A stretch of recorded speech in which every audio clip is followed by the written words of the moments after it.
O poderoso Império Otomano estava no auge de sua ascensão, e na sua busca pelo domínio de toda a Europa, eles foram capazes de dominar grandes partes da Península Balcânica e consolidar, expandir e defender seu domínio na região. Depois que conquistaram Constantinopla, a capital do Império Romano do Oriente em 1453, o seu desejo de expansão os trouxe rapidamente a mais áreas da Península Balcânica e se tornaram uma ameaça permanente para os estados ocidentais. O Reino da Hungria tornou-se o próximo alvo da política de expansão otomana de Solimão. Em 1521 Solimão conseguiu conquistar Belgrado, que então fazia parte da Hungria. Os otomanos desejavam conquistar a grande cidade de Viena, que era chamada pelos otomanos como sendo a Grande Maçã de Ouro. Viena era controlada pelos Habsburgo. Solimão partiu de Constantinopla com uma grande tropa em 10 de abril de 1529. No caminho pelo sudeste da Europa, seu exército cresceu juntando-se a numerosas guarnições, incluindo guerreiros húngaros. O avanço pela Hungria foi demorado porque não havia rede rodoviária e as fortes chuvas amoleceram o solo. Em setembro, os arautos otomanos apareceram nas proximidades de Viena, uma força de cerca de 20.000 a Quincy. Um grande número de cidadãos de Viena fugiram da cidade ao saberem o que iria acontecer.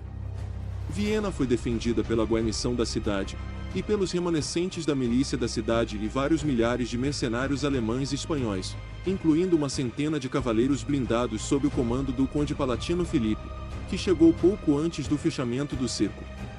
No total, os defensores de Viena conseguiram reunir cerca de 17.000 soldados. Os mercenários estavam armados com lanças e arcabuzes e se familiarizaram com táticas militares durante as guerras italianas. Os números dos invasores otomanos eram absurdamente maiores.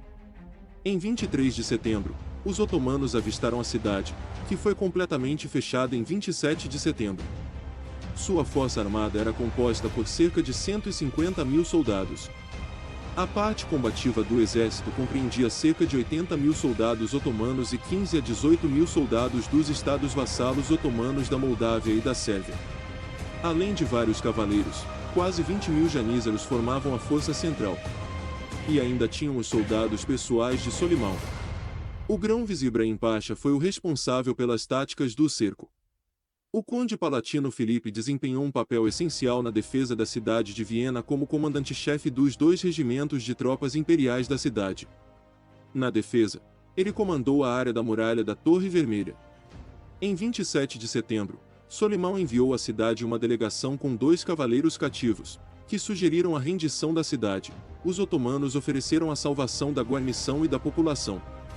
Se eles se recusassem a se render, o exército otomano invadiria a cidade. Sem responder ao seu pedido, os negociadores enviaram os presos de volta ao acampamento. O plano de Ibrahim Pasha era abrir um túnel pelo bastião Canertor, que lhe parecia o ponto mais fraco das fortificações da cidade. Solimão aprovou o projeto em 1º de outubro. A artilharia otomana abriu fogo. Como não tinha canhões pesados, o efeito esperado não se concretizou. Foi seguido por tentativas de abrir túneis pelas muralhas da cidade, enquanto os canhões disparavam para distrair a atenção. Depois que um desertor cristão comunicou os planos dos sitiantes aos defensores de Viena, tinas de água foram instaladas nas casas perto da muralha da cidade para identificar com antecedência as escavações inimigas.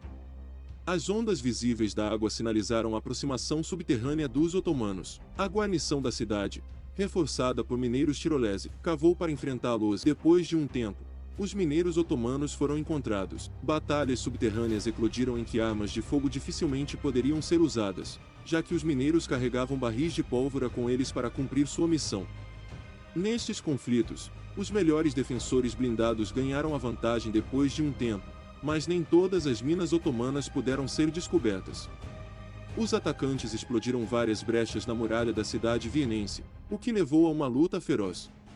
Os defensores ergueram paliçadas atrás das brechas, cavaram trincheiras e formaram densas formações de piqueiros e arcabuzes, contra os quais os janízaros pouco podiam fazer. Em 12 de outubro, os otomanos abriram uma brecha grande na muralha da cidade que foi seguida pelo maior ataque otomano. Mesmo nessas batalhas, as tropas de assalto não conseguiram prevalecer. Mais tarde naquela noite, Solimão convocou um conselho de guerra em seu acampamento. A situação dos suprimentos para o exército otomano estava crítica, visto que além das rotas de abastecimento serem prejudicadas pelas condições das ruas. Além disso, o início do inverno era iminente, o que excluía um cerco mais longo. Os janízaros expressaram seu descontentamento com o sultão, ao que puderam ser persuadidos por Solimão com a garantia de uma grande recompensa para realizar um ataque final antes que o cerco fosse cancelado devido às condições climáticas. Em 14 de outubro, os otomanos explodiram uma brecha no Carnetor, mas os escombros caíram para fora, tornando a invasão extremamente perigosa.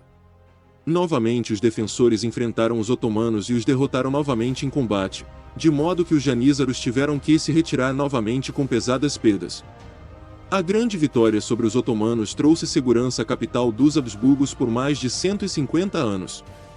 O sultão Solimão fez uma segunda tentativa de conquistar Viena em 1532, mas desta vez os defensores estavam mais bem preparados. As tropas de Solimão foram repelidas e derrotadas na batalha em Fahrenwald. Essa foi uma das grandes batalhas que impediram a conquista da Europa pelas invasões otomanas. 150 anos depois, outra grande batalha em Viena decidiria o destino da Europa. Muito obrigado a todos vocês que assistiram até aqui. Se vocês gostaram, deixe seu like, se inscreva no canal se não for inscrito. Isso nos fortalece a cada dia. Um forte abraço a todos vocês, e até o próximo vídeo se Deus quiser.